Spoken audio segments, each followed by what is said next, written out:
स्वागत है दोस्तों मेरे यूट्यूब चैनल में। आज हम सुनेंगे छत्रपति शिवाजी महाराज जी का 9वां चैप्टर, जिसका नाम है स्वराज्य की स्थापना का शुभारंभ।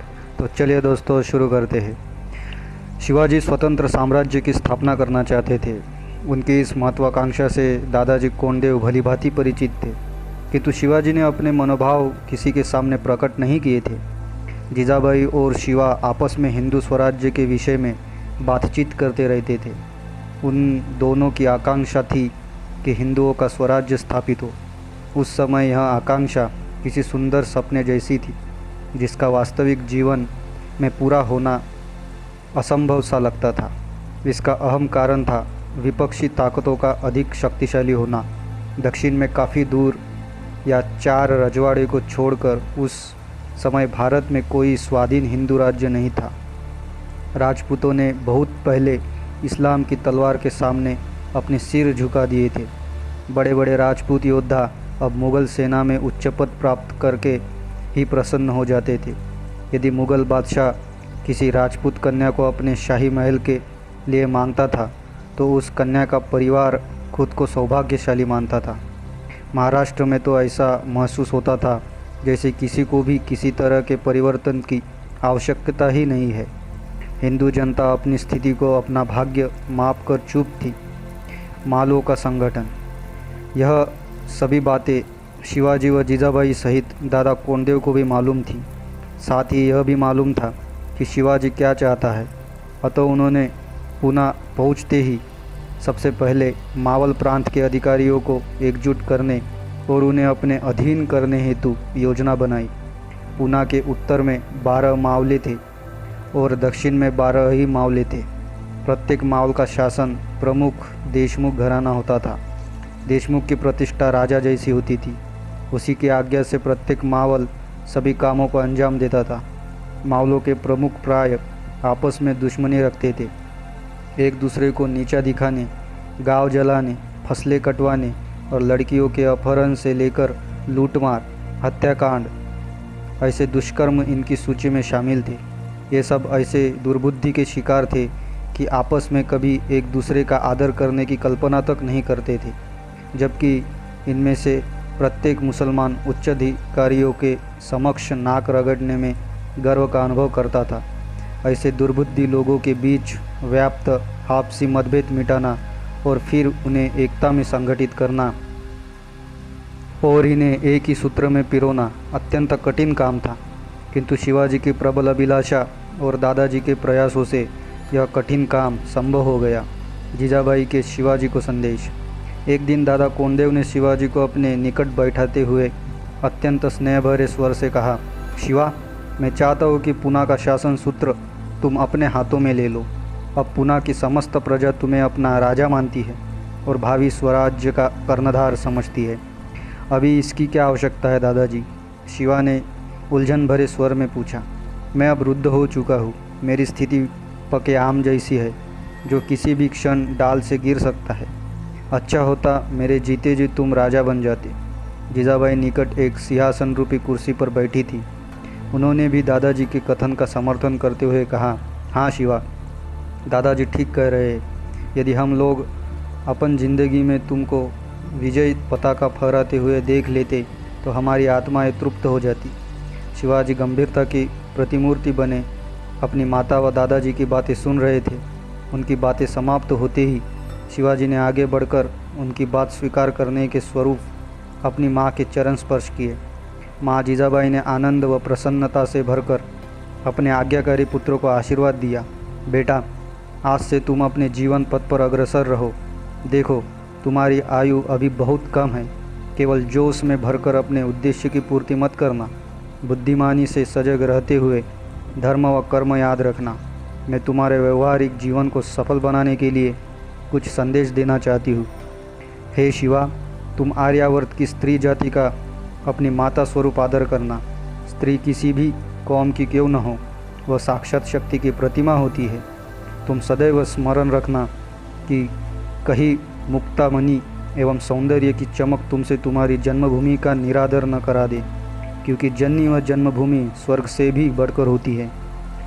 मेरा तीसरा संदेश यह है कि तुम अभी भी विपत्ति पड़ने पर घबराना मत, बल्कि उन कठिनाइयों का सामना करना, ठीक वैसे ही जैसे राम ने गंभीरता और कृष्ण ने नीतिज्ञता से कठिनाइयों का सामना किया था। हाँ, एक बात और, कुछ लोग लोभवश अपने धर्म को भुला बैठते हैं, किंतु शिवा तुम ऐसा मत करना। स्वधर्म आचरण की मर्यादा को समझने वाला मनुष्य ही पराक्रमी कहलाता है। शिवा ने एक बार फिर माँ को प्रणाम कर पैर छुए और फिर दादा कोंडेव के चरण स्पर्श किए। दादा कोंडेव के शिवाजी को उपदेश। तत्पश्चात वह दादाजी के निकट उनसे शिक्षा ग्रहण करने के लिए खड़े हो गए। दादा कोंडेव ने गंभीर स्वर में कहा, शिवा, मेरी जीवन यात्रा का उषा काल प्रारंभ हो चुका है। मेरे जीवन के समस्त अनुभव मैं तुम्हें दे चुका हूँ, किंतु आज भी तुम में मुझ में कुछ पाने की लालसा है, यह देखकर मैं बहुत प्रसन्न हूँ। शिवा, मेरी बात ध्यान से सुनना और आजीवन उन पर अमल करना। ईश्वर तुम्हें तुम्हारे उद्देश्य में अवश्य सफल करेंगे। देखो शिवा, जीवन में कभी अपनी माँ जीजाबाई के आदेशों का उल्लंघन मत करना, उनका अक्षरश पालन करना। यदि देश रक्षा, धर्म रक्षा और मानव कल्याण के लिए ईमानदारी, सच्चाई व कर्तव्य निष्ठा से बात न बने तो तुम राजनीति में छल, प्रपंच एवं कूटनीति से भी काम ले सकते हो। शिवा, सदैव याद रखना, कृष्ण जैसे राजनीतिज्ञ को भी दुर्योधन के दरबार में अपमानित होना पड़ा था, किंतु उसका परिणाम कितना भयंकर हुआ यह तुम भी जानते हो। दुर्योधन की सत्ता का सर्वनाश हो गया और अंत में उसे अपनी हार को स्वीकार करना पड़ा था। मेरे कहने का अर्थ यह है, यदि संयोगवश कभी शत्रु के दरबार में उपस्थित होने का अवसर तुम्हें प्राप्त हो तो उसके अपमान करने पर खुद को अपमानित महसूस मत करना और उसके अशिष्ट व्यवहार पर भी उसका आदर करना, किंतु जब समय तुम्हारे पक्ष में हो तो उसे कृष्ण की भांति शिक्षा देना, ताकि दूसरों के साथ वह उस प्रकार का व्यवहार ना कर सके। मेरा आशीर्वाद सदैव तुम्हारे साथ है शिवा। जब तक तुम्हारे शरीर में प्राण रहेंगे तब तक तुम्हारे हृदय पर किसी भी शासक का शासन नहीं चल पाएगा। शिवाजी ने श्रद्धापूर्वक दादा कोंडेव के पुनः चरण स्पर्श किए और पुनः भ्रमण के लिए प्रस्थान कर गए। उनके जाने के पश्चात दादा कोंडेव ने तनिक विचार कर जीजाबाई से कहा, जीजाई, मेरा एक प्रस्ताव है। कहिए दादाजी। जीजाबाई ने तत्परता से कहा, मैं एक विराट सभा का आयोजन करना चाहता हूँ। उस विराट सभा में पूना के मैदानी क्षेत्र के नागरिक होंगे, साथ ही पूना के पर्वतीय क्षेत्रों में निवासियों को भी आमंत्रित किया जाए। दादाजी अभी अपनी बात पूरी भी नहीं कर पाए कि जीजाबाई ने उनकी बात पूरी होने से पहले ही टोकते हुए विस्मित भाव से पूछा, विराट सभा? किंतु दादाजी, किस प्रयोजन से? दादाजी ने बताया, इस सभा से हमारे कई ध्येय जुड़े जीजाबाई, किंतु फिलहाल इस सभा का उद्देश्य मात्र इतना ही है, मैं समस्त प्रजा के समक्ष यह घोषणा करूं कि अब पूना के शासक शिवाजी है। दादाजी के प्रस्ताव को सुनकर जीजाबाई बहुत प्रसन्न हुई और उन्होंने दादाजी के प्रस्ताव को स्वीकार कर लिया। विराट सभा का आयोजन। दादा कोंडेव ने तेजी से सभी तैयारियां करने विराट सभा का आयोजन किया, जिसमें पूना के मैदानी व पर्वतीय क्षेत्र निवासियों को आमंत्रित किया गया। उत्सुक पूना निवासियों ने हजारों की संख्या में इस सभा में भाग लिया। मंच पर दृष्टि जमाए विशाल जनसमूह अत्यंत व्याकुलता के साथ दादा कोंडेव, शिवाजी व जीजाबाई के आगमन की प्रतीक्षा कर रहा था। सभी को इस बात का एहसास हो चुका था कि शिवाजी को शासक बनाने की घोषणा की जाएगी। कुछ ही देर बाद मंच पर दादा कोंडेव, शिवाजी व जीजाबाई के साथ उपस्थित हुए। दादा कोंडेव व जीजाबाई के मध्य खड़े शिवा उस पुष्प की भांति लग रहे थे जिसे इष्ट देवता के चरणों में अर्पित करने योग्य समझा जाता है। साथ ही दादाजी व जीजाबाई की भाव भंगिमा भी ऐसी ही थी जैसे वे अपने प्रिय शिवा को मातृभूमि के उद्धार के लिए समर्पित कर रहे हो। उनके आते ही विशाल जनसमूह सम्मिलित स्वर में हर्षनाद करता हुआ गगनभेदी नारे लगाने लगा। शिवा भवानी की जय, दादा कोंडेव की जय, माता जीजाबाई की जय, वीर शिवाजी की जय। जीजाबाई उत्साहित जनता का प्रेममय कोलाहल सुनकर गदगद हो उठी। वातावरण शांत होते ही जीजाबाई व शिवाजी ने आसन ग्रहण किया और दादा कोंडेव ने जनता जनार्दन को संबोधित करते हुए कहा, पूना के पावन निवासियों, देवियों और सज्जनों, आज मैं दादा कोंडदेव आप सभी से कुछ निवेदन करने आया हूँ। यद्यपि मुझे विश्वास है कि आप सभी मेरे प्रयोजन से भली भांति परिचित है, किंतु फिर भी मैं आप सभी से अपना उद्देश्य कहना चाहता हूँ। सबसे पहले मेरी तरफ से आप सभी को मेरा हार्दिक धन्यवाद, क्योंकि आप लोगों ने मुझे अपनी सेवा करने का अवसर प्रदान किया था। आज भी जब उस दिन की याद आती है जिस दिन मासूम शिवा को लेकर हम लोग ध्वस्त हो चुके पूना में आए थे, उस समय की याद कर आज भी आँख में पानी आ जाता है। आह, तब कैसा हृदय विदारक दृश्य था इस जागीर का, जिस समय हम लोगों ने पूना के रंग महल के प्रांगण में पदार्पण किया था। उस समय पूना में हाहाकार मचा था। घर घर से आती रोने की आवाज़ दिल दहला रही थी। कितनी माताओं की गोद उजड़ गई थी। बहनों और भाइयों के सुहागों के सिंदूर मिट गए थे। कदाचित उस समय हुई जन हानि का आकलन कर पाना अत्यंत दुष्कर कार्य है। खेतों में फसलें तो थी, किंतु राख के रूप में आतताइयों ने सभी कुछ भस्म कर दिया था। अधिकांश किसानों के घर जला दिए थे। बच्चों की सुरक्षा की कोई व्यवस्था नहीं थी। दिन के उजाले में ही भालू, शेर आदि जंगली जानवर गांव में आ धमकते थे और किसानों के मासूम बच्चों को उठा ले जाते थे। यातायात का कोई उपाय नहीं था। आसपास बने अमीना बाजानों को नष्ट कर दिया गया था। मैदानी क्षेत्रों की तरह पर्वतीय क्षेत्रों की दशा भी अत्यंत शोचनीय थी। पूना पर्वत निवासी मावलों की गिनती इंसानों के रूप में नहीं की जाती थी। उनका चारों ओर से बुरी तरह से शोषण होता था। किंतु आज मैं यह हर्ष के साथ कहता हूँ कि उस समय को हमने एक बुरे स्वप्न की तरह अपने राज्य से हटा दिया है। आज परिस्थिति हमारे अनुकूल है। अब हम लोग अपने अपने अधिकारों व कर्तव्यों को भली भांति समझने व पहचानने लगे। ईश्वर की कृपा से आज हम सभी भाई बंधु खुशहाल है। सबसे ज़्यादा प्रसन्नता की बात तो यह है कि हमारे मावले बंधु शिवा को अपना मित्र, भाई व नेता मानते हैं। यह सब देखकर ऐसा प्रतीत होता है मानो सभी एक परिवार के सदस्य हैं। आप सभी लोगों में व्याप्त आपसी प्रेम, सहयोग व मैत्री की भावना को तथा स्वधर्म आचरण के प्रति निष्ठा को देखकर कोई भी व्यक्ति यह समझ ही अनुमान लगा सकता है कि अब सभी लोग अपने अपने उत्तरदायित्व को भली भांति समझने लगे हैं। आप सभी के सदा आचरण से मैं इतना प्रभावित हूँ कि आज मैं शासन की बागडोर आप लोगों के हाथों में देने आया हूँ। वास्तविकता तो यह है कि उत्तरदायित्व का भार बढ़ता ही जा रहा है, जबकि मेरी शारीरिक शक्ति दिन प्रतिदिन क्षीण होती जा रही है। जीवन मरण का ईश्वर आदेश देता है। हम सभी अपने हाथों की कठपुतली है। यद्यपि मैंने अपनी पूरी आयु भी जी ली, किंतु यह भी सत्य है कि कब मृत्यु का वार मुझ पर हो जाए मैं कह नहीं सकता, कोई भी नहीं बता सकता। पके फल का कोई भरोसा नहीं होता कि कब वह डाली से टूट जाए। ठीक ऐसी ही दशा मेरी है। आज हूँ, कल नहीं। फिर भी मैं निराश नहीं हूँ, क्योंकि आप सभी मेरे साथ हैं। आपके कुशल हाथों में शासक की बागडोर सौंपकर मैं निश्चिंत हो जाऊंगा। मेरी यह हार्दिक अभिलाषा है कि आप सभी को अपनी आँखों से कुशलतापूर्वक शासन का संचालन करते देखूं। इसी कारण कई वर्षों बाद मैं यहाँ सभी से विनम्र निवेदन करने आया हूँ कि आज से पूना जागीर की संपूर्ण देखभाल स्वयं शिवाजी करेंगे और उन्हीं के नेतृत्व में यहाँ का शासन संचालन होगा। मुझे पूर्ण विश्वास है कि शिवाजी को आप सभी का सच्चा व हार्दिक सहयोग मिलता रहेगा और ये अपने जीवन की अंतिम श्वास तक तन मन धन से आर्यावर्त की सेवा करते रहेंगे। मेरी अब ईश्वर से यही शुभेच्छा है कि आप सभी दिन दुगनी रात चौगनी प्रगति करें। आर्यावर्त की जय हो। दादा कोंडदेव ने अपना व्याख्यान समाप्त किया।